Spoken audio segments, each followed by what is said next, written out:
Hello everyone, welcome back to the channel. If you're new here, my name is Alice, and today's video is going to be a little bit about Venus and Mars and the Venus star point, and what is Mars and Venus doing, because Mars and Venus work very much together.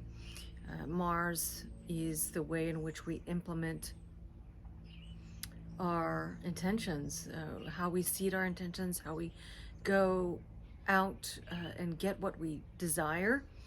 And Venus is the desires that bubble up from our soul. So it's related to the heart chakra. So it's the planetary guide of the heart chakra, as Venus is the planetary guide to Taurus energy, or Taurus consciousness, Taurus.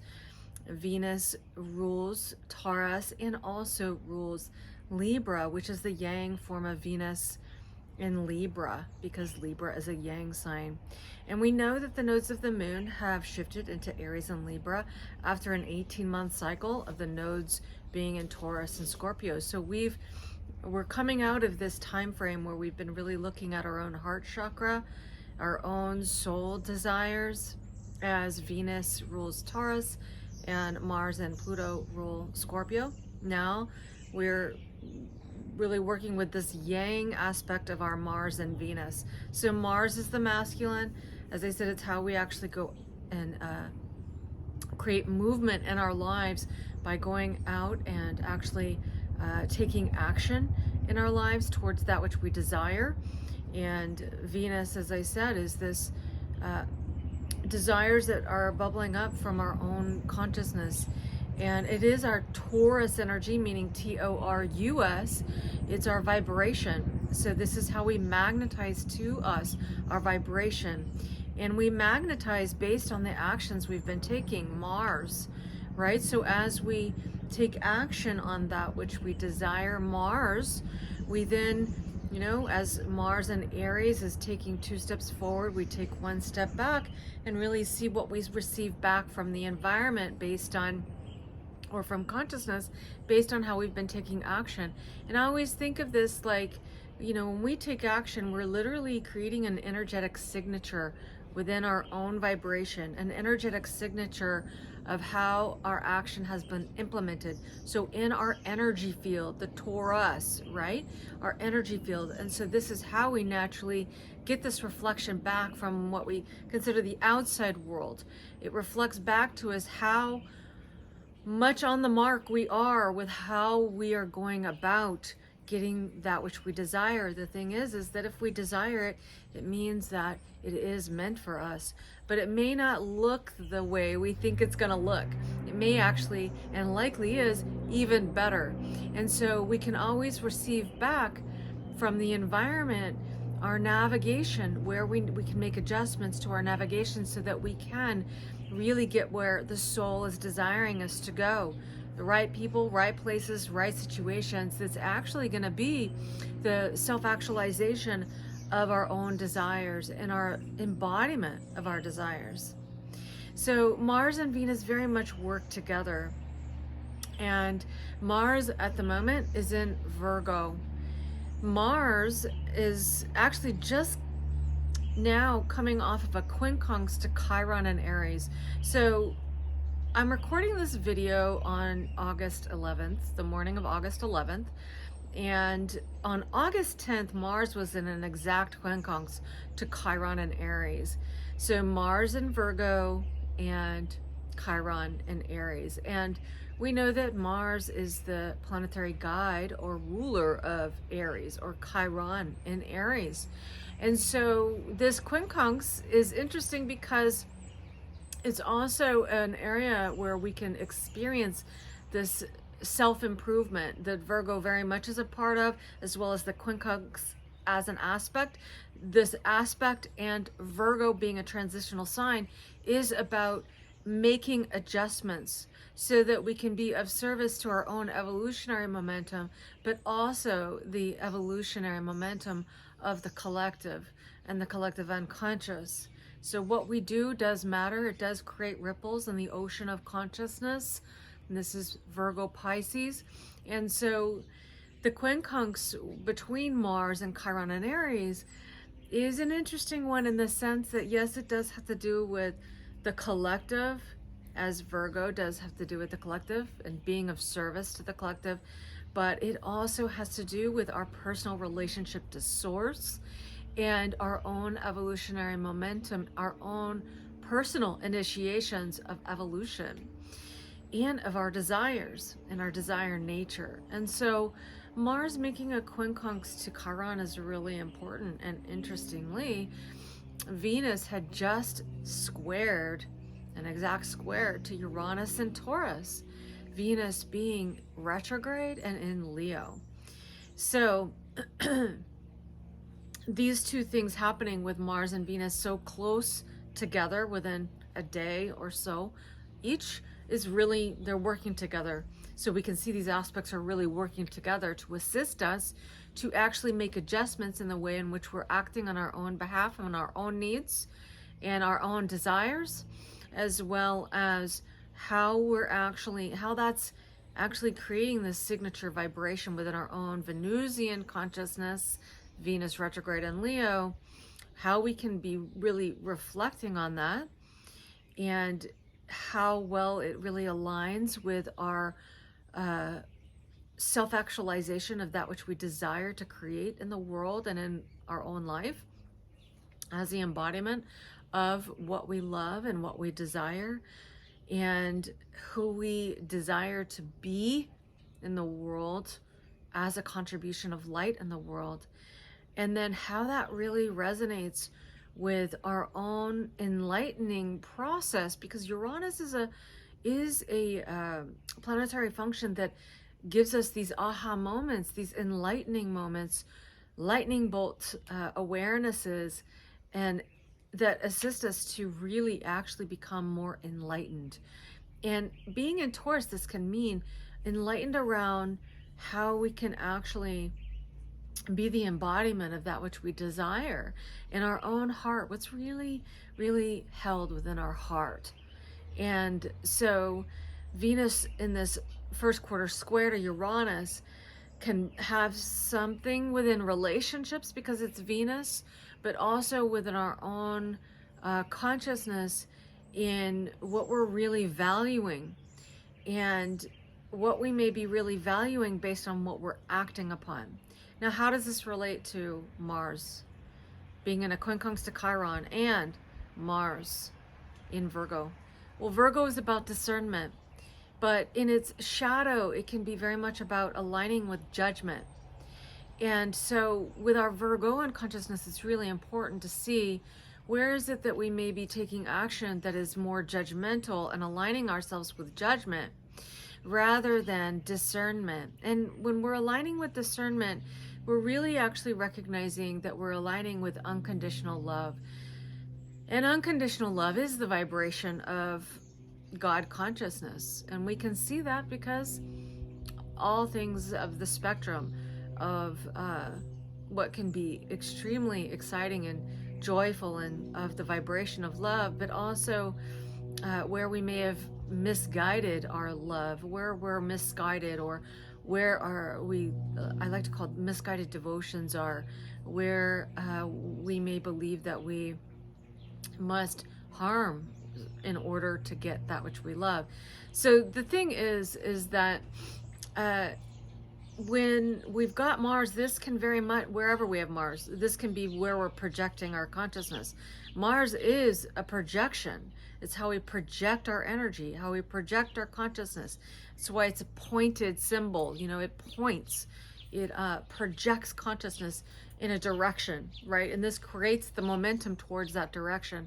So when we project in a judgmental way, then we're actually really likely misguiding our energy to align with that which is judgmental, which actually isn't the embodiment of unconditional love. So then we can actually be having a challenging time to really get us where we desire to go with our own love nature and what we really love and what we desire to really create with our masculine energy, which really just impregnates our feminine energy, right? It really actually creates those energetic signatures so that we magnetize ourselves to the places, situations, and circumstances that is gonna be supportive of the embodiment of love, what we see as love, our personal contribution of love in the world. And this really relates to Venus in Leo, because Leo is about the self-actualization process in a creative way, right? And so this is important because remember, Pluto is going to go into Aquarius for 20 years until 2044. Right now it's retrograde in Capricorn, a yin sign, so it's really assessing internally, how are we structuring our consciousness? Are we aligning with judgment, or are we aligning with unconditional love and discernment, where we're actually utilizing discernment, saying, okay, you know, this isn't really for me. It may be for someone else. Maybe it's part of their learning process. I may not understand their learning process. I may not understand how it fits in this bigger scheme of things, the bigger picture. However, I do know that it doesn't feel good for me. It doesn't feel right for me. And so rather than judging, I'm going to do my best to discern that this isn't healthy for me. And this is easier said than done, because we are coming out of this Piscean age that includes the Virgo and sub-age, where we've been exploring the themes of discernment and judgment. And we've actually, a lot of us have been taught in society to judge each other and to judge the moment of a bigger process, where we can get too caught up, and this can be Virgo, where we get too caught up in the details or in the moment, rather than seeing the bigger picture and how it fits with the bigger picture, even if we don't understand it. And so Virgo and Pisces, being that it's ruled by Mercury, Virgo, and Jupiter and Neptune, Pisces, this can be where we need to utilize this discernment piece towards our own, maybe conditionings of judging, or maybe being a little arrogant, where we may have learned arrogance. Arrogance can very much be Jupiter, where we've kind of overblown our ego and our own personal perspective. And when we overblow that ego, right, we overdo the ego, this can actually take things out of perspective of a more holistic point of view.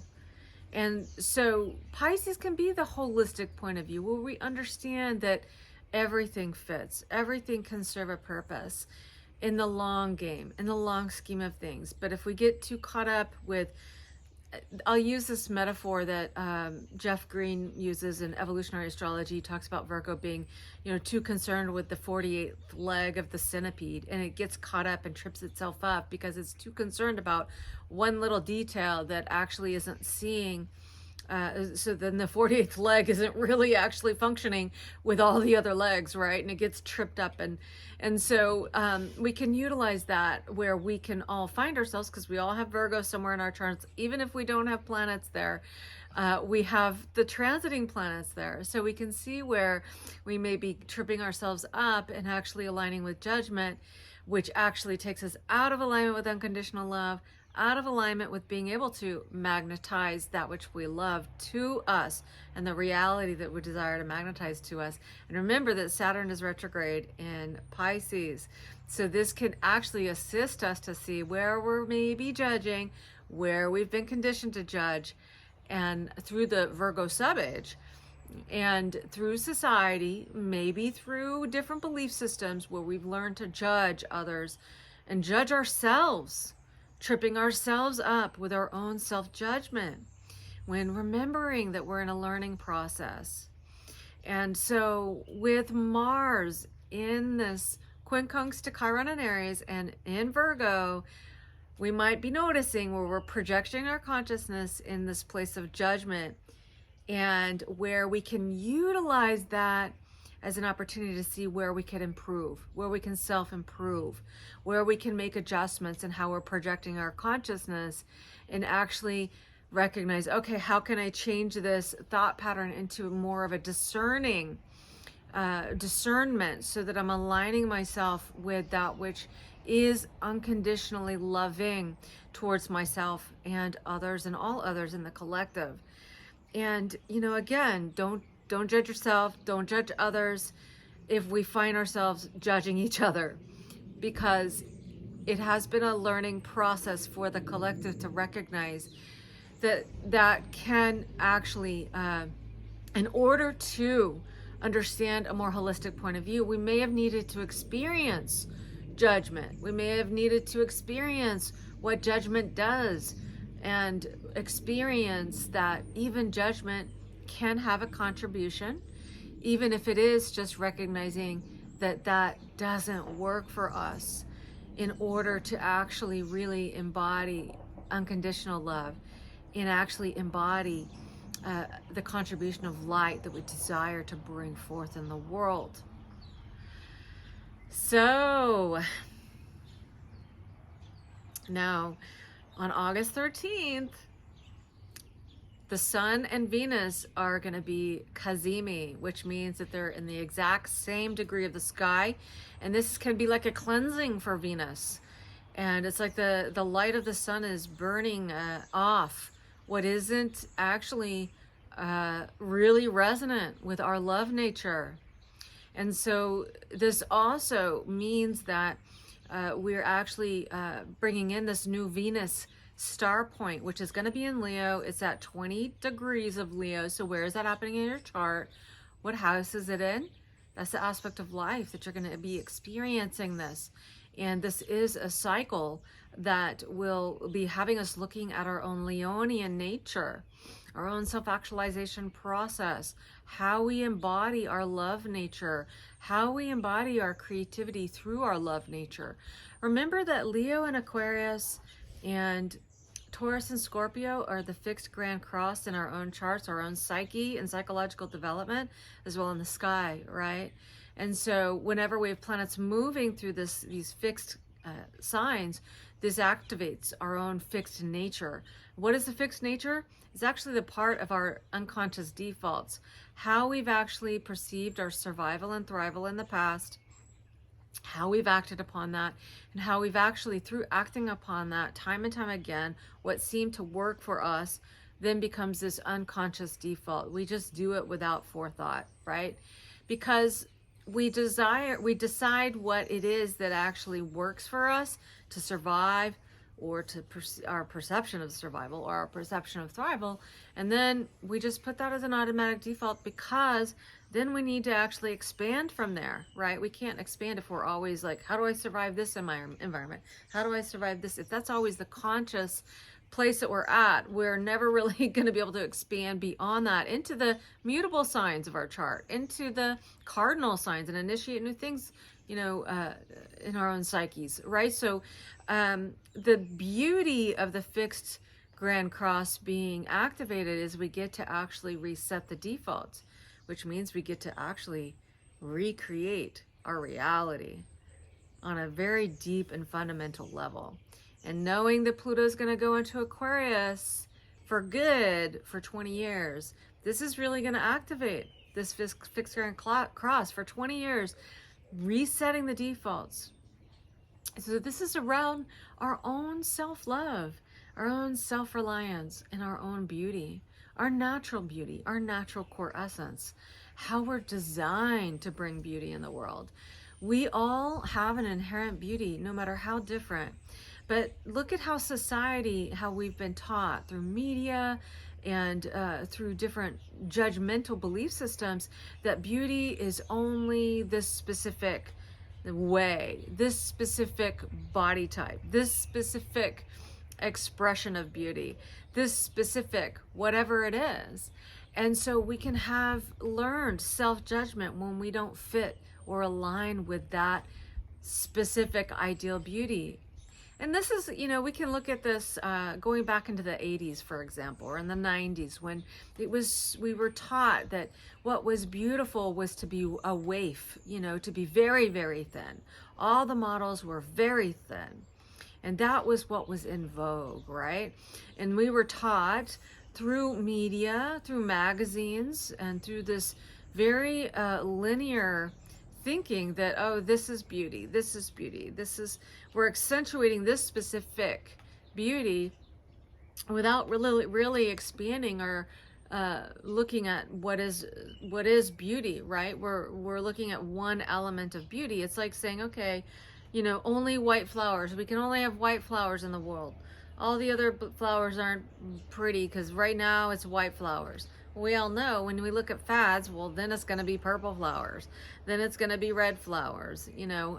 So we know even today, you know, I can say my daughter, she's a teenager, and she says that super waif thin it's not in vogue right now, right? It's being curvaceous, you know, and voluptuous, and you know, realistically, we know that not everyone thinks that that's the ultimate beauty. Some people think it is waif thin. Some people think it is this. Some people love white flowers. Some people love red flowers. And, you know, we all know that often, sometimes those things change over time. Then we like really start getting into this color or that color. And it's just like, I don't know, we just need that color in our life. So the thing is that the vibration of beauty is multidimensional, right? So we're going to be really like looking at all of these things, and we're going to likely be looking at what is my personal natural expression of beauty, and you know, who am I really on a fundamental level? Who is my soul, and why is it that I've incarnated here? Pluto, Scorpio, Venus, Taurus, and what relationships, and really what element of my own identity actually supports that beauty that I naturally and inherently have and desire to contribute in the world. And remembering beauty is multidimensional.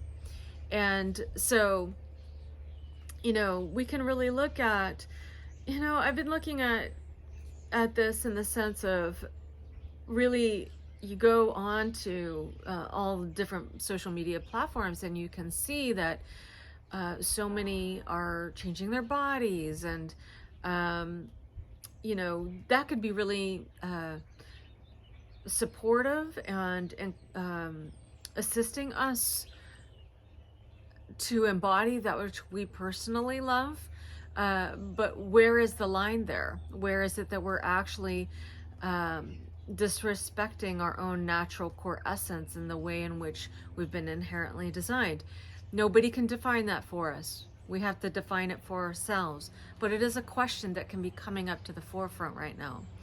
And it is easy for us to get into into that judgment because of how we're seeing things. And so that's a good opportunity to go, oh, am I aligning with judgment, or am I aligning with discernment? Because maybe that's part of people's process, is, you know, finding out whatever their limits are in regards to changing their body, or, you know, having surgeries to really be the embodiment of what they believe is beautiful, or whatever. So it's a question. I certainly can't define it for people, but it's definitely been something that's been coming up for me and really giving me the opportunity to look at, am I projecting judgment, or, you know, am I just being discerning for my own personal value system? So we just have to look at that, or we don't have to, but we can have the opportunity to, right? And so, you know, Mercury is in its pre-shadow phase. It's going to go retrograde. Oh, I already forgot when it's going retrograde. It's going retrograde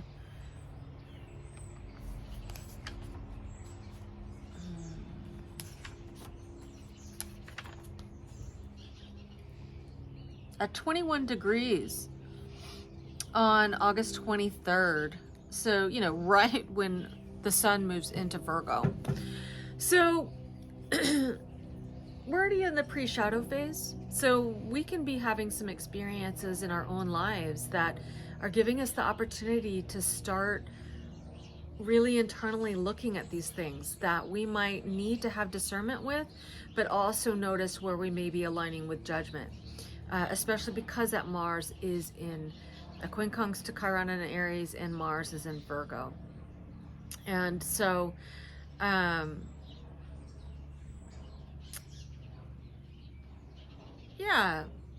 I think that that's pretty much everything I wanted to share, in hopes that it could be of interest and assistance in your personal experience of the transits.